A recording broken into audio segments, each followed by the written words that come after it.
Thank you, Michiko. Hello to everybody. Now we are going to the last session of this workshop.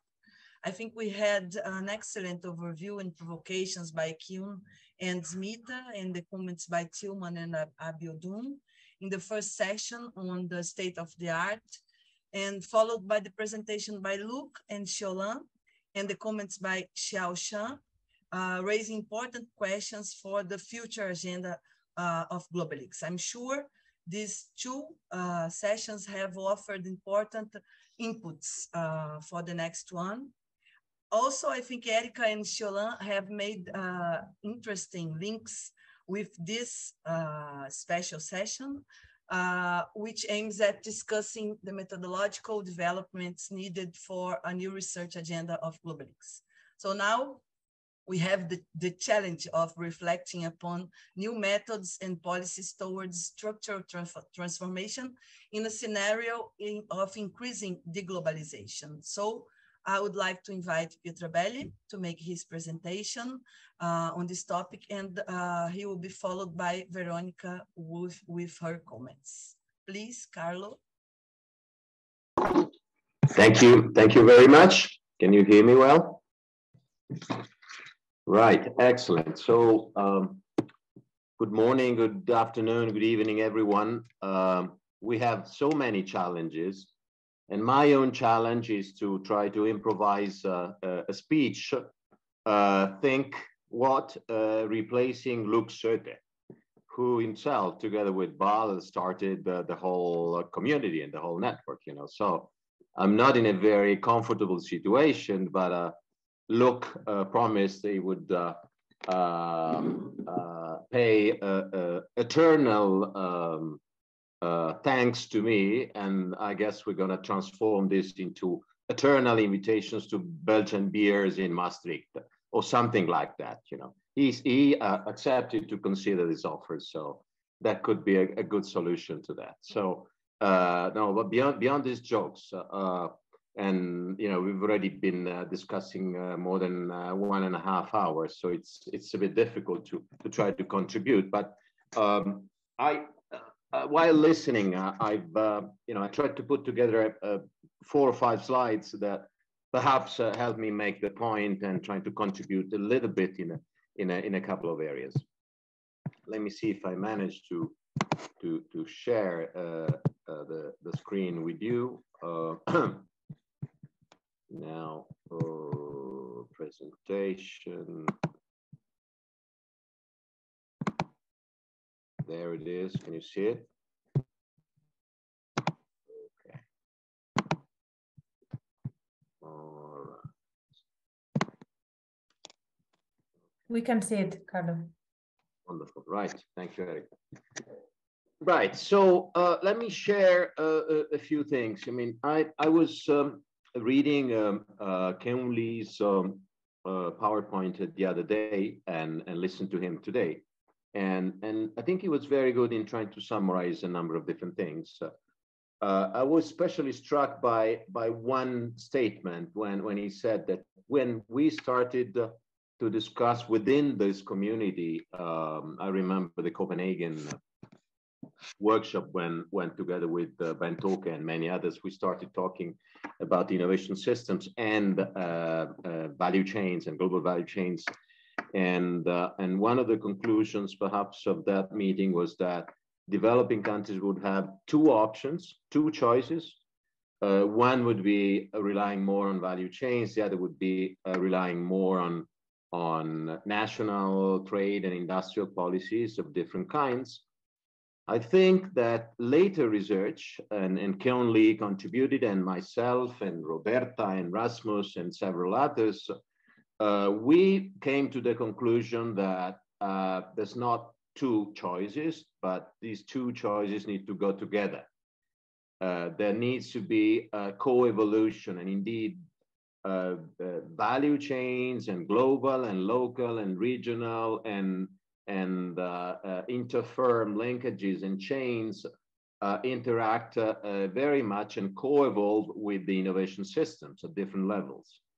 and policies have a role to play in enhancing and strengthening this coevolution and and exploiting the opportunities that could be offered by stronger innovation systems and value chains of different kinds. And in our research work with Rasmus and Roberta and several others, we've been playing with this notion of coevolution between value chains and innovation systems, with forward feeding flows, with feedback flows. I won't go into the details of all this, but essentially the general claim that we managed to prove with evidence on the software industry or on the electronics industry, and we're doing something similar on other industries as well, is that there is indeed, probably the conclusions are twofold. First of all, that a lot of these analyses need to take a very strong sectoral focus, because sectors are very different. And conclusions about co-evolution of innovation systems and GVCs differ very much from sector to sector. And secondly, that there is a lot of feedbacks and loops and iterations and mutual influences, so that the innovation system can get stronger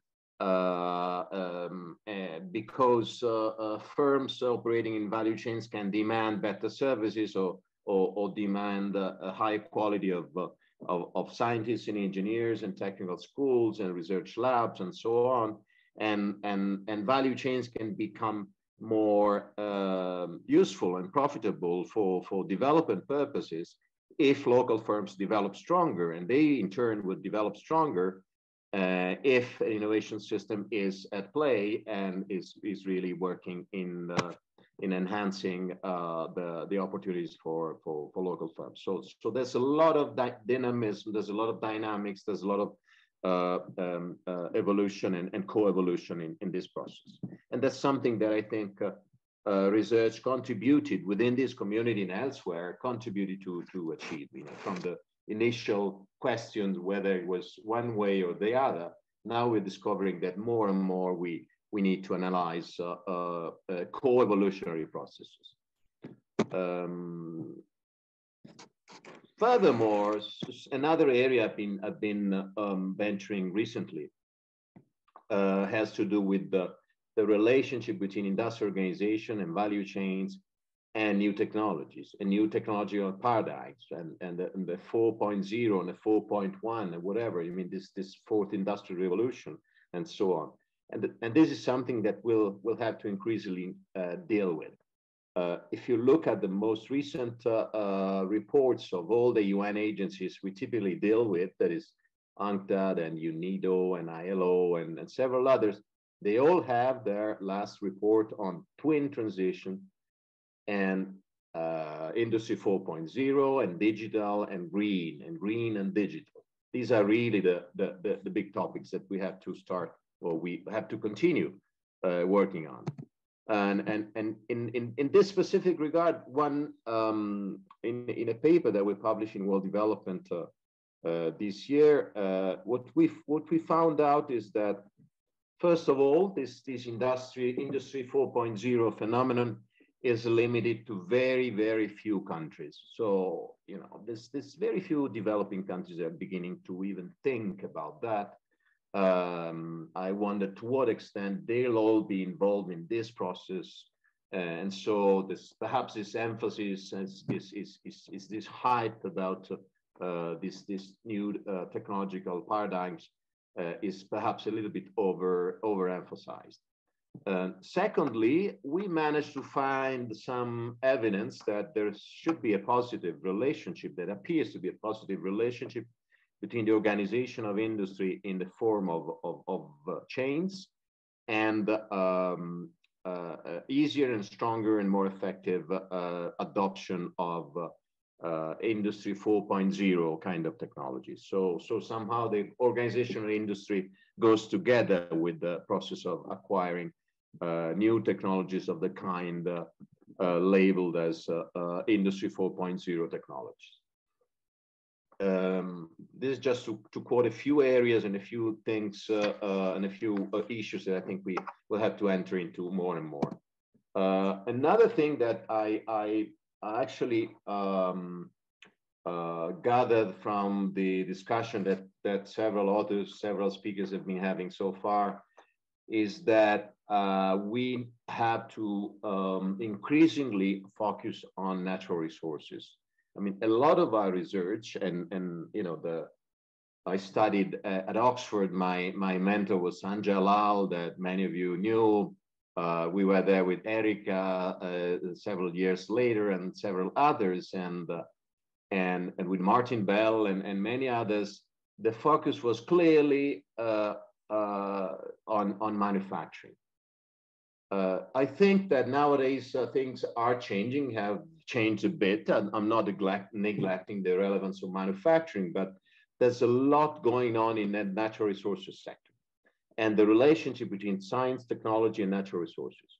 And this is probably, or it could, under certain circumstances, could open the door to upgrading and diversification and really ways out of the traditional resource course that a lot of research has been emphasizing in the past. And I think there's, you know, there's several examples. I mean, we're beginning to work on these issues. We've done something with Michiko on mining and mining suppliers, and to what extent innovation plays a role in mining. But clearly, there's a number of new areas that we need to focus more and more. And I think the globalist community needs to work more and more. Tillman was emphasizing the role of green hydrogen. There's a lot of research and talks about the idea of green mining, meaning that if mining took place using different technologies that were more green and more sustainable and different somehow, this could open the door to the creation of a totally different kind of mining with a very deep segmentation of markets and differentiation of products, and creating parallel markets with totally different prices. And therefore, a green copper, so to speak, could be could command prices that would be far higher than the traditional way of producing copper. And this could open the door of an idea of diversification of developing countries, largely endowed with natural resources, that would be different from the traditional way of thinking how to add value by further manufacturing what the natural resources the country is endowed with. It would be a different way of perhaps moving backward in the value chain, or modifying production technologies and using science and technology in this regard to start producing minerals in a totally different way that would then define different markets and different rules and command different prices. So this would really be, and it's beginning to be, a revolutionary in several sectors. And not to mention the idea and the phenomenon of precision agriculture that is growing in several countries. I mean, South America is especially strong in this regard.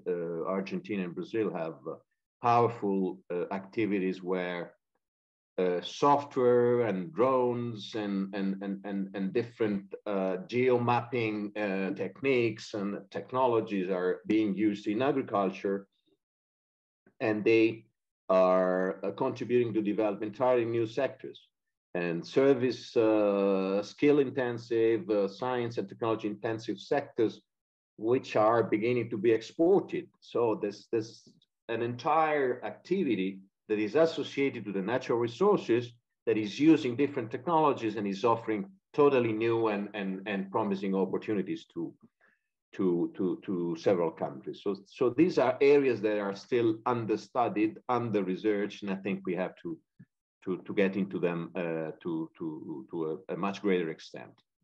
And of course, the policy dimension that is all related to that is very relevant. The whole globalist community has always been tried to be relevant. I mean, we claim to be relevant for policy making and for policy thinking, and therefore we need to orient our research to something that is empirical, sound, as well as relevant for policy.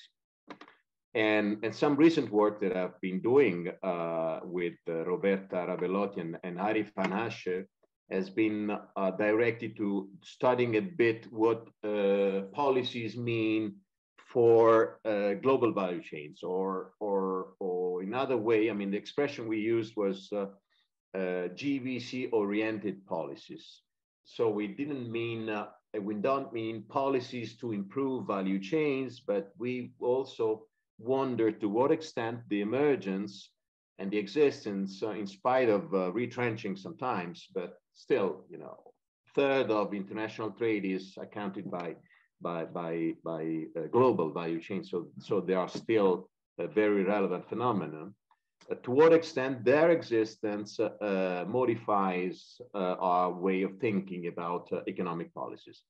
And we ran a big literature survey, and we just published a special issue with the Journal of International Business Policy. And thanks to this big survey and this large call to which several authors responded, and I guess somebody in the audience was also part of this exercise, we managed to develop a little taxonomy that was derived from the evidence that we obtained. And we managed to classify GVC-oriented policies in these four segments, all possible groups that you see there. So GVC policies oriented to enter and get access to value chains, but more importantly, policies aimed at capturing value. It's not granted at all, and we've seen, and I saw in the comments, you know, several people commenting about if and when value chains can contribute to development. Of course, they do not automatically contribute to development, but they are there, and they've been there for a number of years. So if we want to be relevant, we have to deal with what is there and try to understand it, and possibly think of and suggest policies that could make it more interesting and beneficial for development. So there's a number of policies that different countries have been put in place to try to capture value, to benefit out of this. And more recently, policies related to inclusiveness. Having realized that a lot of value chains has been very exploitative, have been going against the workers' conditions and you know, exploiting child labor and so on. So we know that this has been researched, and several governments have been reacting, and policies to strengthen resilience, which is, you know, even more recent and related to the pandemic and you know, what is happening in the world economy and in the world politics and wars and so on. So how to deal with these tremendous uncertainties that is producing disruptions of different kinds in different places, and how to make chains and the country's interaction with value chains more resilient. I mean, if the country was benefiting from value chains, how can government improve the resilience of the country in its interface with the value chains? We claim that these policies are to some extent different, but you know, some open questions that I would like to share with you on this kind of value chain oriented policies clearly have to do with, for example, the appropriate level of policies. Should they take place? And we know that at the same time, simultaneously, every minute, there are policies at different levels, but what is appropriate, what kind of policy, and when and how? So supranational policies, national, local, GVC specific, sector specific, what to do with all this, you know, where to set the boundaries, and where to deal and design and try to implement policies. And secondly, the locus of policies, who is in charge? in economic policies, there's always a tremendous interdependence among the different ministers of different policies. But in the case of value chain, this is possibly even stronger. So value chains have to do with trade and human capital and innovation, migration, urban planning, and many others. And in all our countries, we have different ministers and agencies in charge of each of this. So who is in charge? How can research contribute to understand how to better the interaction among the different entities in charge and define who should be in charge of what and ensure complementarities and limit duplications and trade-offs and so on. I've seen examples of value chain councils, for example, that have been developed in some countries where the policy agent becomes a council that gathers people in charge of different elements of the value chain, and the council operates as a sort of designing and compensating mechanisms and orchestrating the different measures that are then designed and implemented by several entities.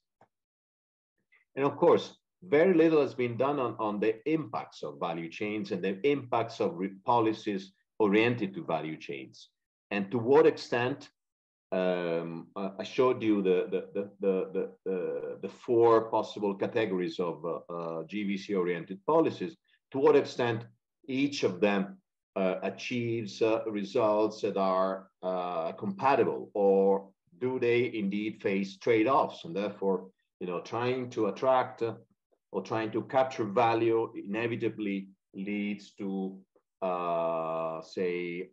getting harder to get access to the chain, or vice versa. So there can be a lot of trade-offs in all this process. And expanding a bit more beyond the issue of value chains, but we're thinking in terms of industrial innovation policy at large. I think that research has been emphasizing and has been achieving a good level of convergence towards a number of principles, like the idea that innovation and industrial policies are processes. They're very hard to achieve. Nobody knows the whole elements of each policy. Nobody knows ex ante what should be done. And the secret lies really in the process of designing and implementing it. So there's a need for several iterations. There's a need for public and private sectors interacting and developing collaborations and dialogue to understand what is the missing input in public policy. There needs to be a lot of experimentation. I'm enjoying very much the literature developed by Chuck Sable and Jonathan Seidlin and several others on experimentalist governance. That is this idea of discovering new ways of managing the policy process by experimenting and learning from the experimentation, and then redefining the rules, which implies a lot of dynamics and a lot of iterations and a lot of evaluations and a lot of monitoring of what policies do and their results over time, which are, I think, whenever a globalist community would like to be relevant and wants to continue being relevant, we really have to deal into these issues and try to help understand. Methods. If we try to do policy relevant research, we should engage with policymakers. And all of us have been trying sooner or later to get engaged and engage policymakers and interact, but this is very difficult. We've all seen it. Academics and policymakers have different incentives. In order to be promoted, we need to publish. They have different objectives. We have different timeframes. The timeframe of research is very different from the timeframe of policies, and therefore it is very difficult to be able to engage policymakers and carry out research that is then relevant for them and engage them so that they release the relevant information and discuss the ideas they have with the research community. One example I would like to quote comes from FAPESP. FAPESP is a federation of industry and an agency developing innovation in the state of São Paulo in Brazil, where thanks to the work of Nick von Hortas and several colleagues, and Keon Lee was there, and Franco Malerba and others, in several occasions, the innovation agency of the state itself managed and opened its door to organize really frank interactions and discussions with researchers. So we faced, and they openly expressed and presented what they were doing. And we, coming from a global audience of different people from South Korea or India or Italy and elsewhere, we were engaged in very intense discussions with this innovation agency and with the programs they had been developing and the programs they were developing for the future. So there are examples of useful and fruitful collaboration and interaction that could be expanded, it could be explored further. And in all these discussions, in all this story that I'm trying to tell you, evaluations matter very much. I don't think that evaluations only need to be RCTs. On the other hand, RCTs can be useful, but they need to be complemented and integrated with many different things. I think that one avenue that we could try to pursue is the evaluation of specific institutions, specific organizations. That, just to give you an example, in a paper that we developed with Robert Devlin some years ago, we carried out an evaluation of an initiative that the Mexican government has started.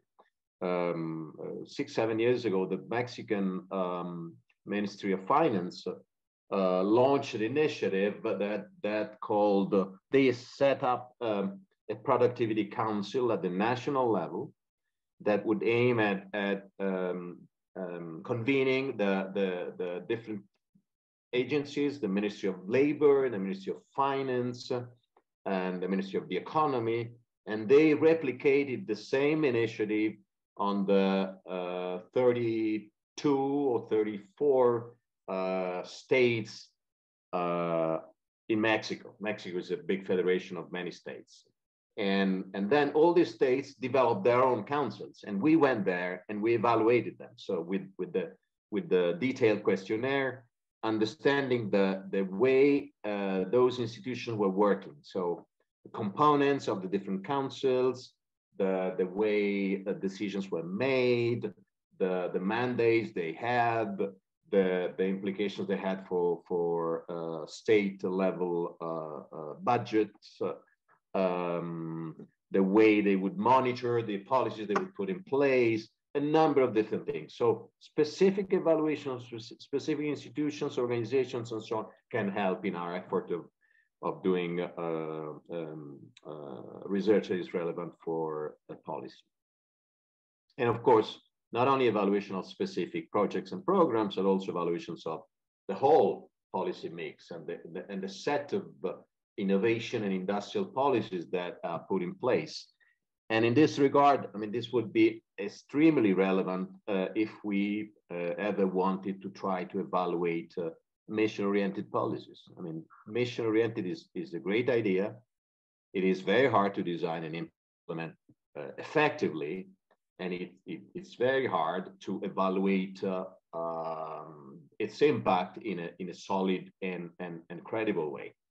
And if we claim that mission-oriented innovation policy is a possible and powerful avenue, we need to develop the methods to be able to assess it and evaluate it. I mean, it all makes sense, but we need to be solid and we need to be concrete in trying to convince governments and ensure that there is accountability for these policies, that the citizens will believe that these policies are justified and need to be pursued.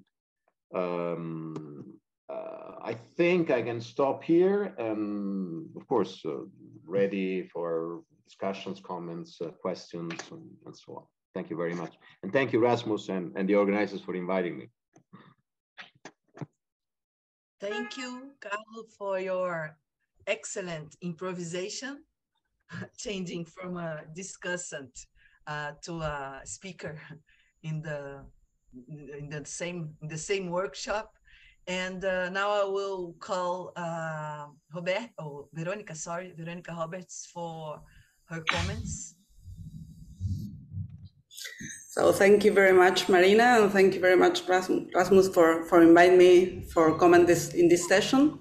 It's very exciting to meet you all here and be able to hear so interesting things. Being the last one speaking, I'm afraid I am going to repeat some of the others that go before me, so I'm so sorry about that. But I think the challenge to think the future research agenda for Global Leaks in this world of deglobalization, as you have put it, is very compelling for all of us, and we must seeing and trying to analyze and trying to see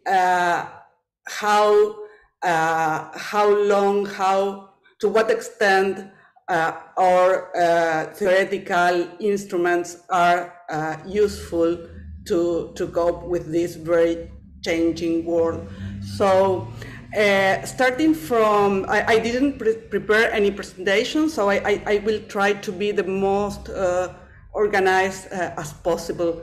And I will start just saying and just repeating all what you say about the context. And the context is a context that start changing with COVID probably, and with the war, of course, and the challenge posed by climate change and the objectives and the goals that many countries put in their NDCs agreements of stopping emitting greenhouse emissions, and all of this is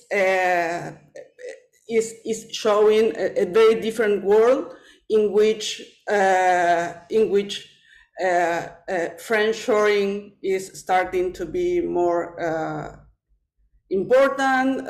Short terms of global value change are also a reality that we are seeing in front of ourselves, and I think all of this context that you described very well should be look at another issue that started a few years earlier with the global crisis in 2008.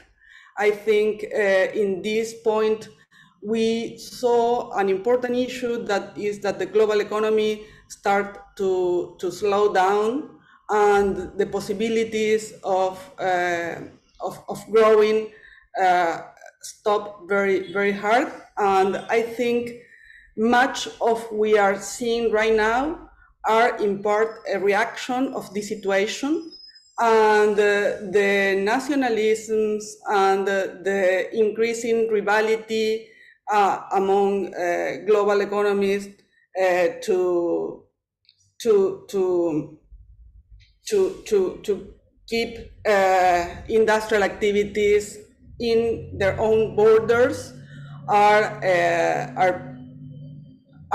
in part a response of that crisis, and we should try to read this all together and not just start thinking about the changing that start with COVID, because otherwise we won't be seeing the whole picture.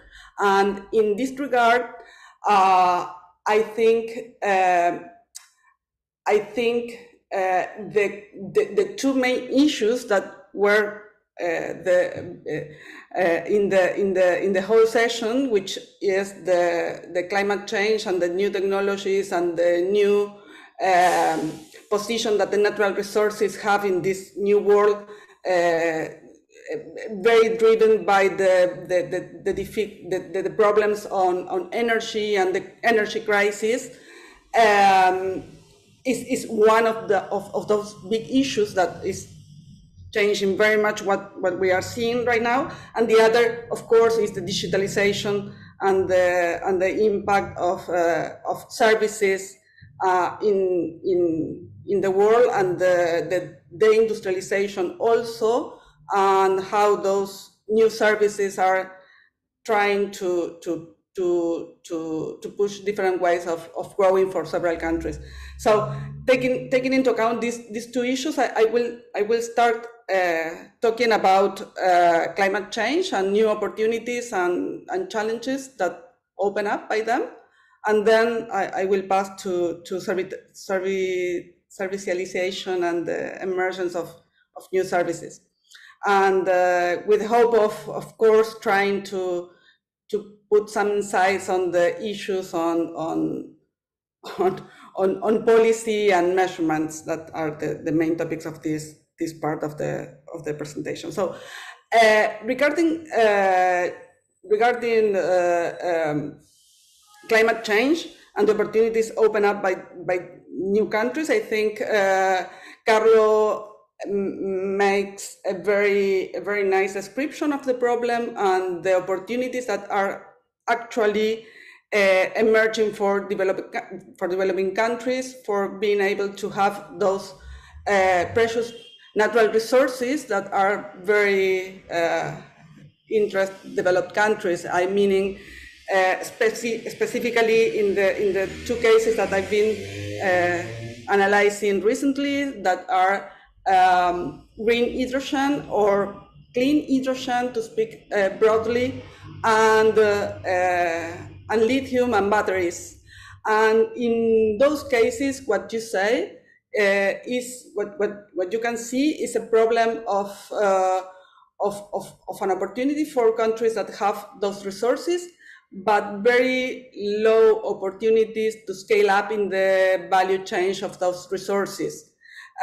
Meaning in green hydrogen, the main investments that are looking for south, they are just trying to make the whole project close for developed countries, and will try to sell us the electrolyzers, the capital goods that are needed to develop this new industry. So for developed countries, the big issue here is how we can try to take an advantage for participate in some way in these capital goods industries. Otherwise, green hydrogen will be for us a new step to deindustrialize our economies. And in the case of lithium, I think we have a very different situation, because in this case the resource is much more concentrated in a few countries, and the opportunities and the possibilities for those countries to be more demanding with investors are greater, because it's a very scarce resource. However, up to now, the possibilities of those countries to scale up are very, very low, including Chile, that tried to put a very interesting institutional design of for keeping some of the lithium to industrialize in each country inside Chile, and it couldn't be able to do that not by the instrument, but by the companies that use several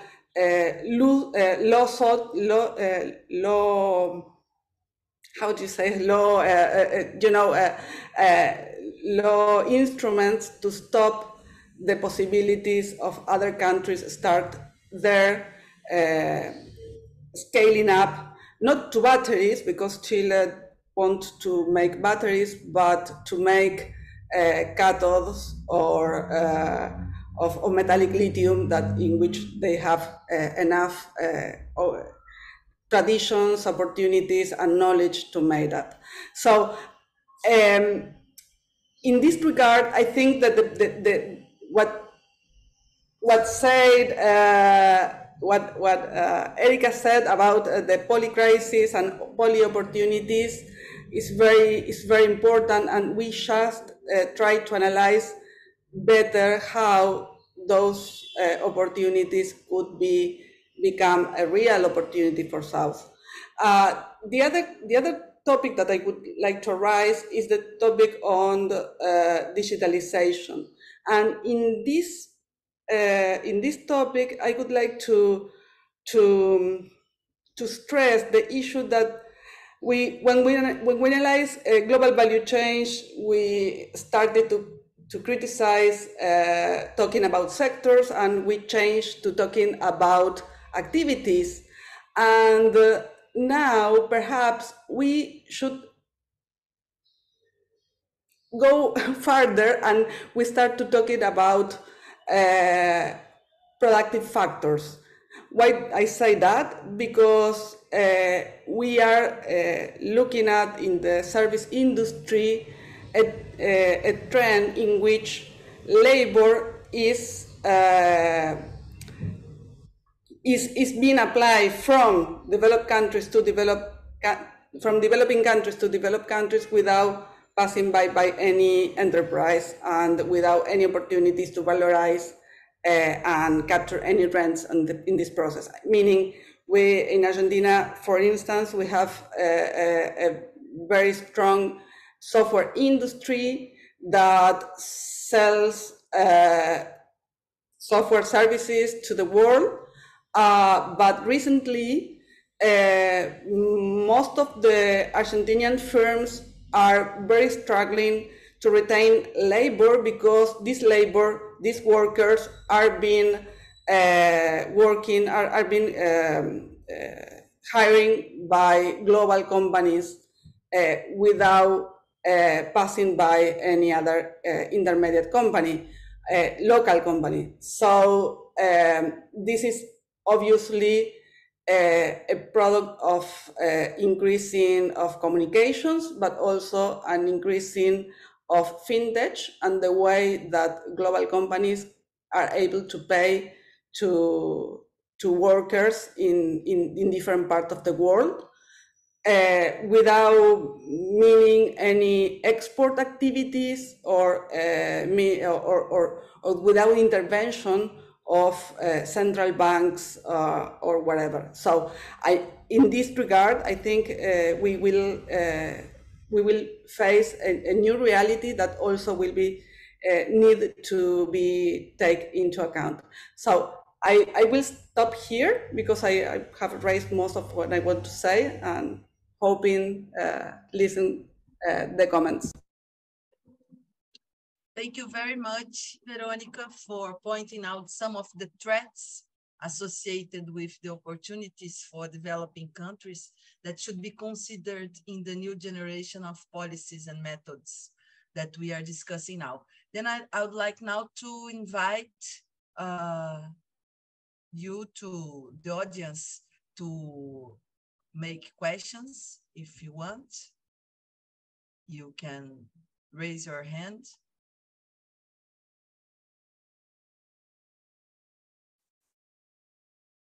No questions? I have one.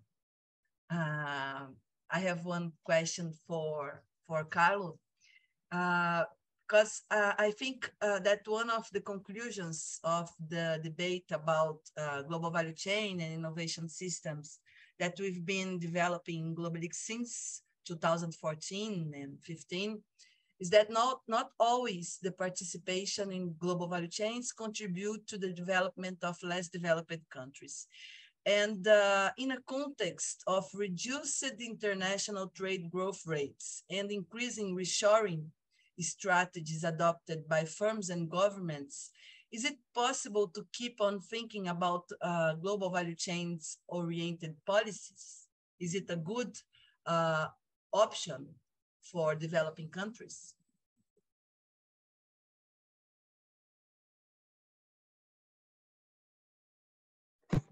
Nobody else? Yeah. No, okay. I think you can answer. Look, I don't think I'm not arguing that value chain oriented policies are the answer, but given that value chains are still there to some extent, I need to see the evidence of nearshoring and backshoring, and to some extent from the evidence I've seen, the logic that the strategies to backshore and nearshore seem to follow very similar logic. So a country willing to be the destination of investments that used to go to, say, China and then would move back to, say, Mexico, just to give an easy example from the US. The logic is somehow the same. So the hosting country would, in order to attract these investments, would offer a number of conditions.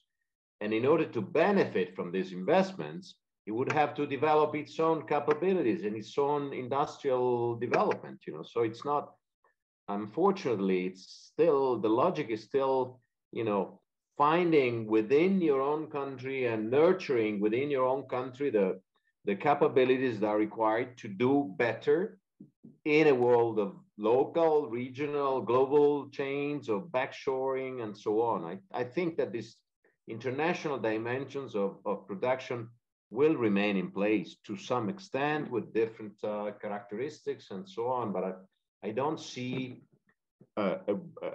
going to the extreme of a world where this total protectionism and anything would happen only within the boundaries of a country. It's still, everything is already so integrated that, with different features and different characteristics, but this international dimension will remain in place. Okay, thank you very much. Andrew, would you like to make a question?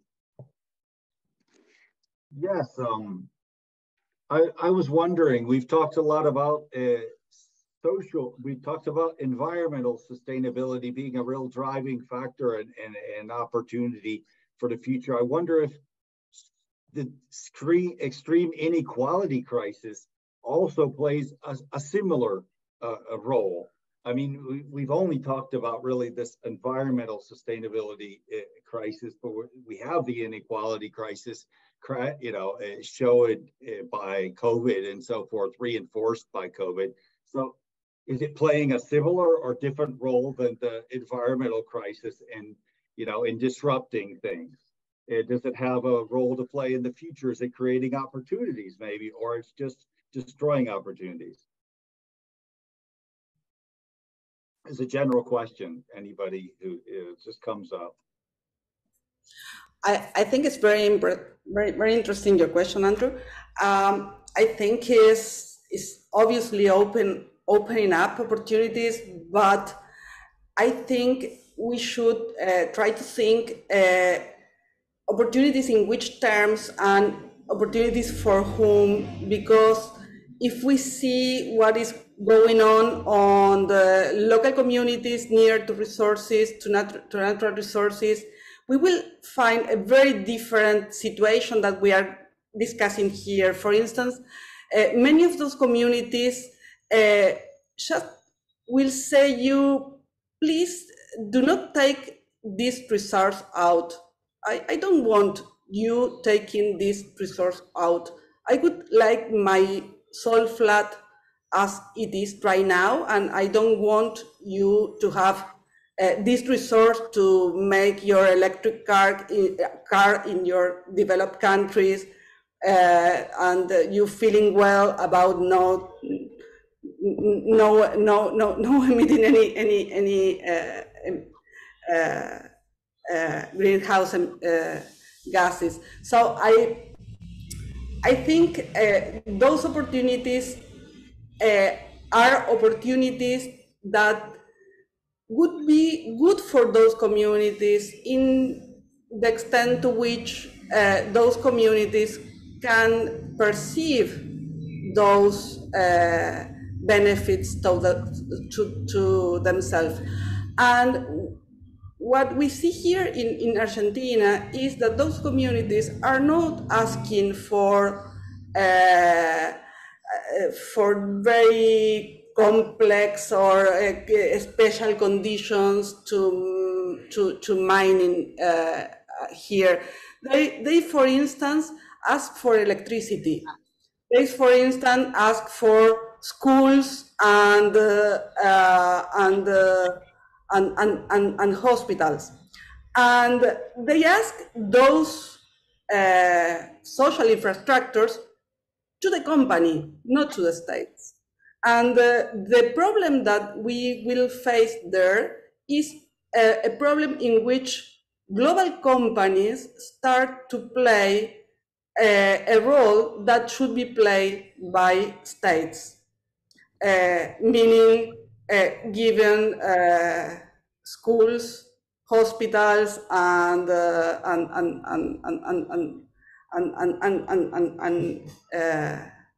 energy infrastructure. So I think we should be very careful when we are talking about opportunities, and we should talk about opportunities for whom.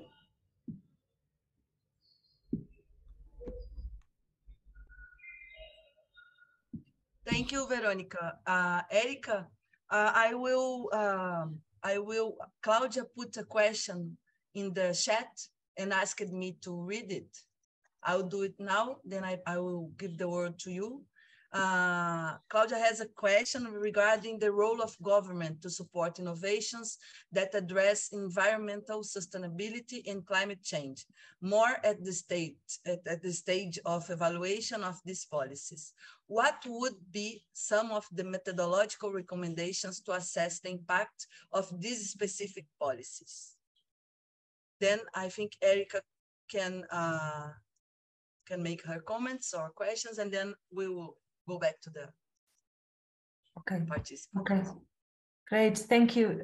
Thanks. I'll be quick. I have two questions. It's a similar question that I have.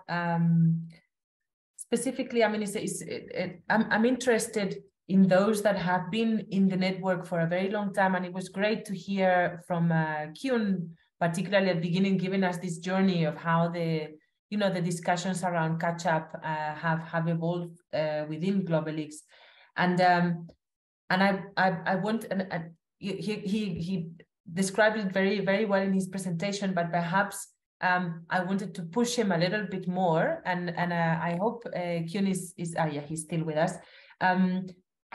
Push a little bit more in terms of maybe highlighting what would be those unresolved issues, perhaps in the space of catching up, and some of them have come up in the discussion and in the responses to the presentation and so on, that you think that future scholars need to take up.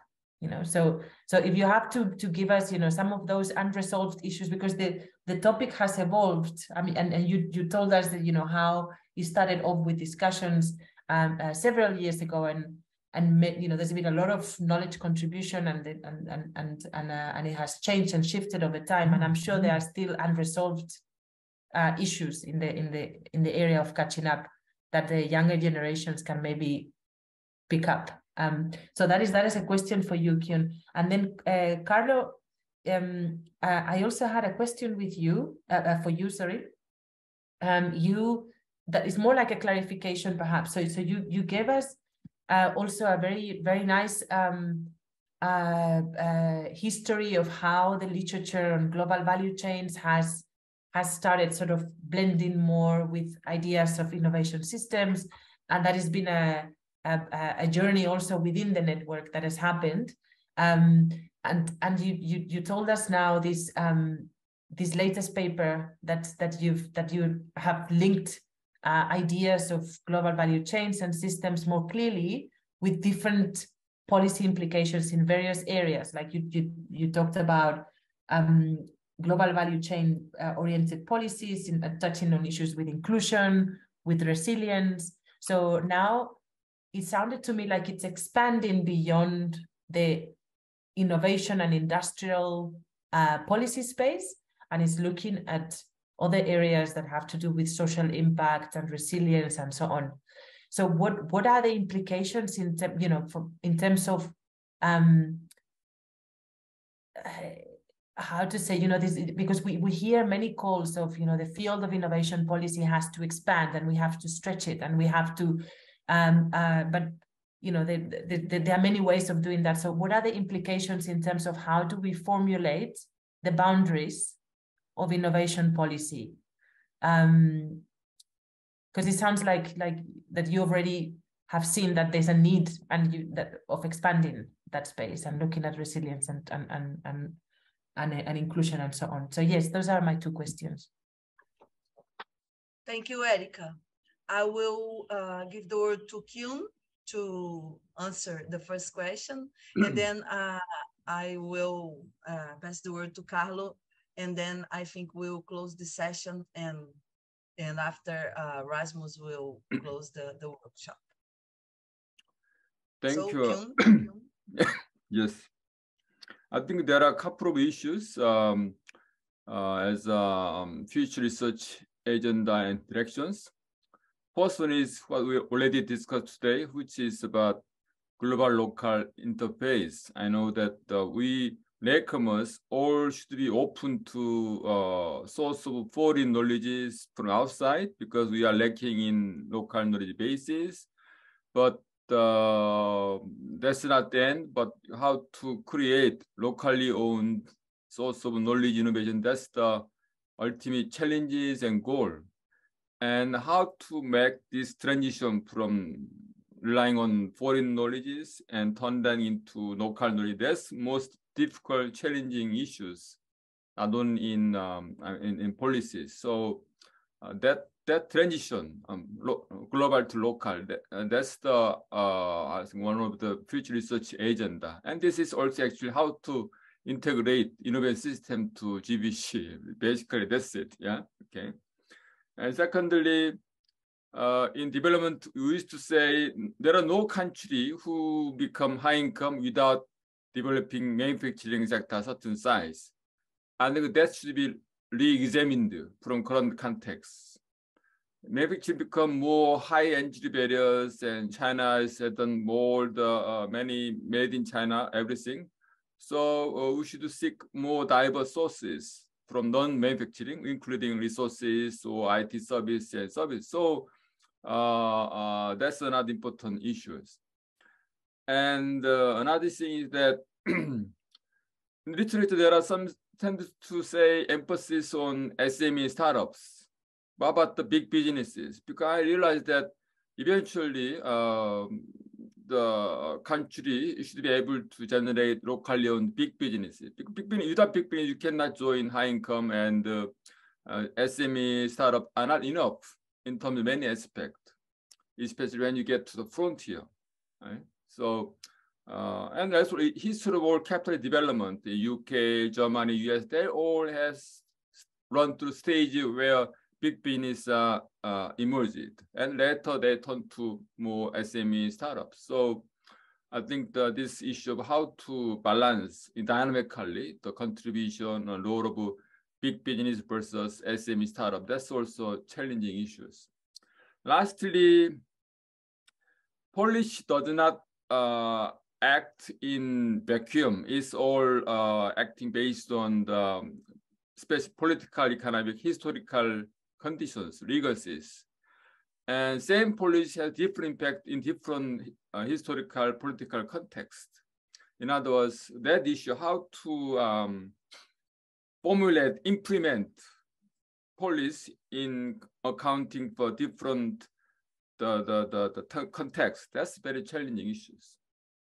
Another issue not going beyond economic consideration, but also political consideration and class structures and historical legacy, including land reform, was there or not, all sort of things affect policy choices and effectiveness.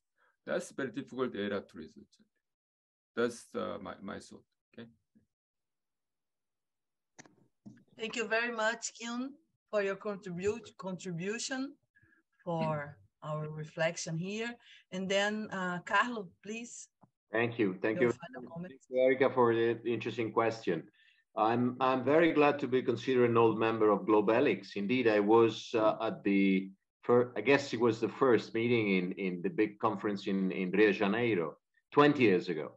So, and I still keep a picture with my friend Daniele Archibugi and several others there, just in, during this big conference. So glad to be here still with all of you. What I think is that I mean the emergence of value chains, however big or small they are, whether they're going to grow or not, I mean I don't know. I think they're there for stay to some extent. Perhaps they'll restructure, perhaps they'll shrink the scope. I don't know, but they still one great lesson is that they highlight the strongly multidimensional nature of economics, development, international relations. So there's many different elements that enter into this kind of industrial organization, and this also highlights the same multidimensionality of public policies. So any public policy has different elements, different dimensions, and the different dimensions need to interact and need to be coordinated. And we face all the time, I don't know, the creation of an innovation fund, but then there was no effort to develop the right scientists and engineering skills in universities or technical schools, or we have plenty of examples. What I would argue is that not so much that the boundaries of innovation policies need to expand and encompass social policies or other policies, but I would take and make Tillman's advice also my own advice to have this community and the community of innovation scholars to engage with different communities and maintain our focus, but learn to talk to and engage with experts in social innovation policies, experts in more engineering or more financial or more infrastructural dimensions and so on, and maintain our own specificity, but become better at talking and interacting and engaging with the others, because that's what life is and what public policies are. I mean, they are a set of multidimensional and interacting dimensions. That's what I would say. Thank you very much for your last comments. And I think we can close the session now. I'd like to thank you, thanks for the participants and also the audience. And now I'm going back to Rasmus, and Rasmus is going to close the workshop, not before KJ give us the news. I'm sorry that the day was so hectic, so much. Yeah, sorry that I could not join. And Rasmus, I would like to maybe take a minute.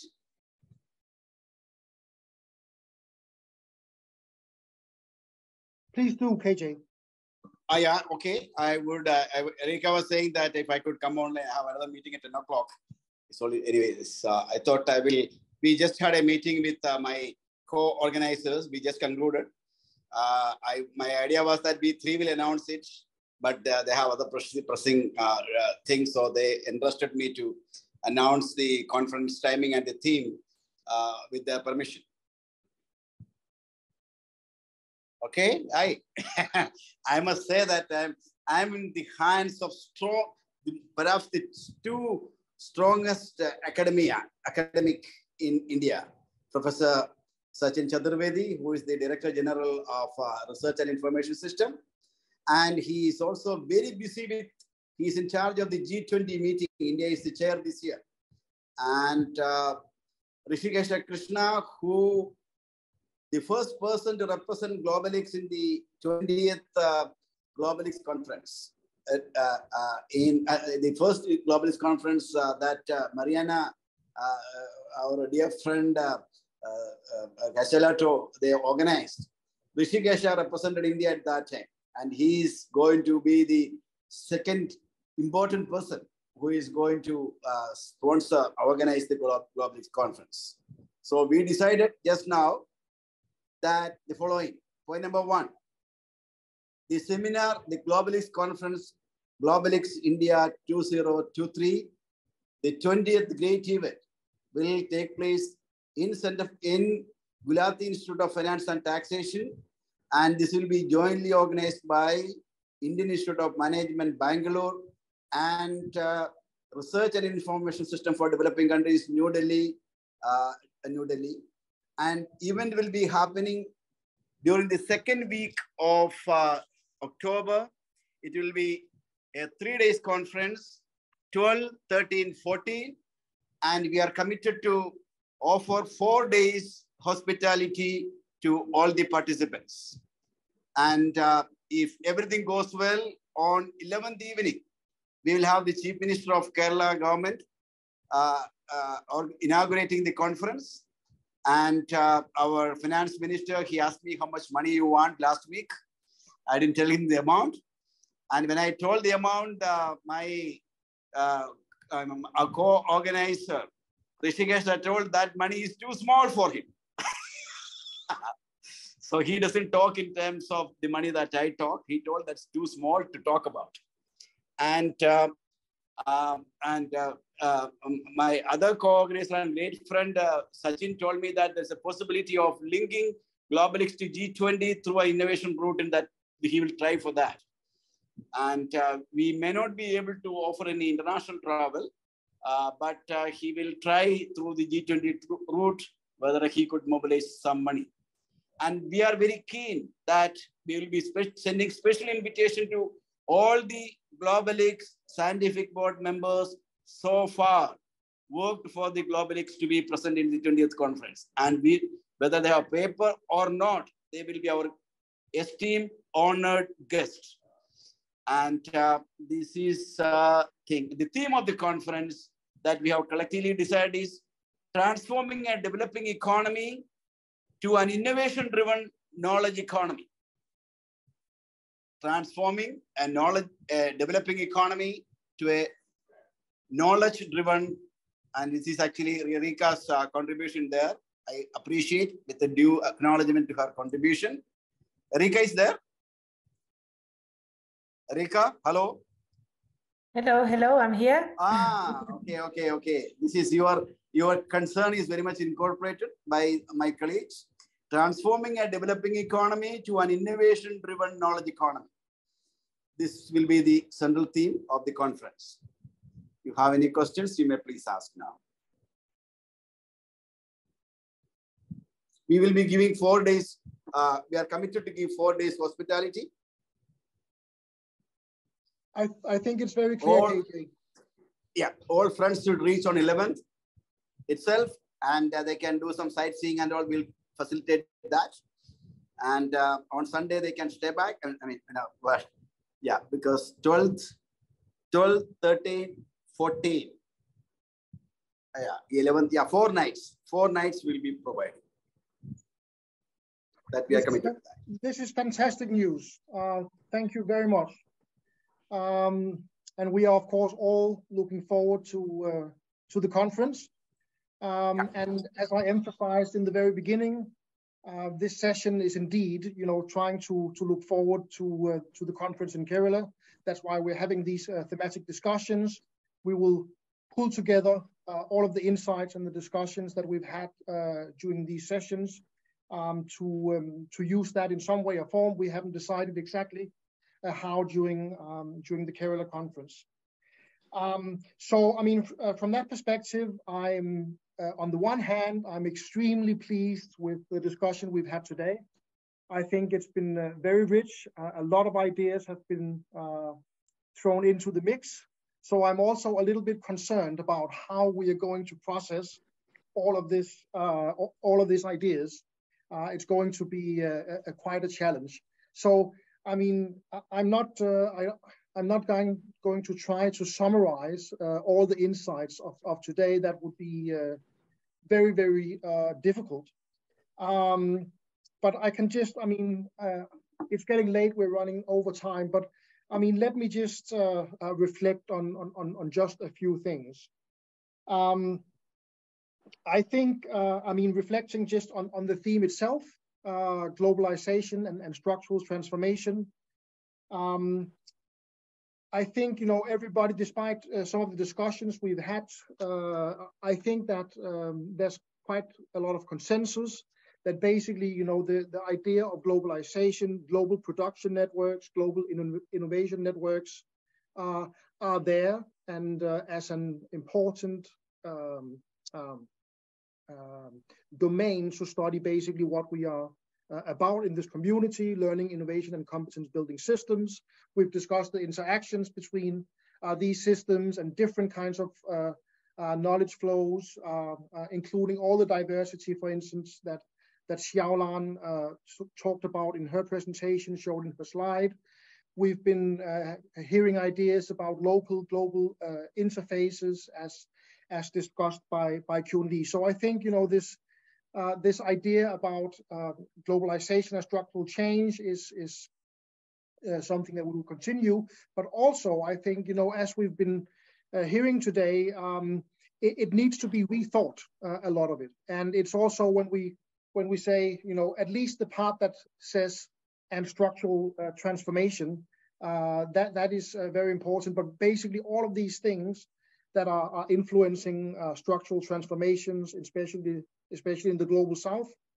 So many things have been thrown into the debate today, and I think we have a huge challenge in trying to you know, disentangle all of these things. I thought it was really interesting to hear about what Luc introduced as polycrisis.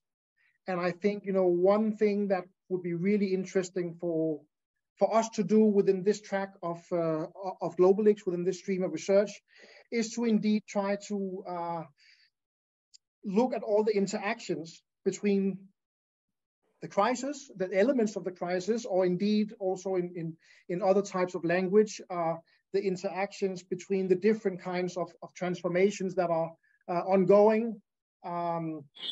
Of course, we can think about the green transformation, the digital transformation, and all of these, and they intersect.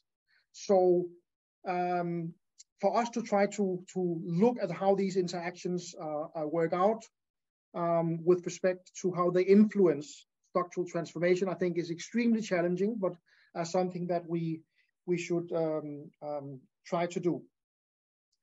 And then I think it was also really interesting, as has already been mentioned, about how these transformations, these crises are, of course, both on the one hand posing extreme challenges to many local economies, but also we need to think about, you know, what are the opportunities. We've talked about green windows of opportunities and other types of opportunities. And I think, I mean, I think this was also raised by Andrew. I mean, when we have this kind of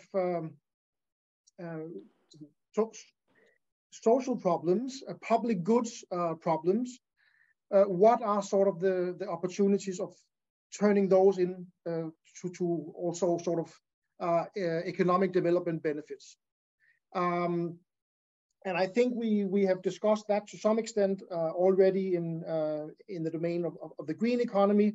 But when we are talking about other public goods domains such as public health and so on, can we think about some of the same issues about what Xiaoshan called endogenizing these windows of opportunities? And I think there's something really interesting for us to explore there.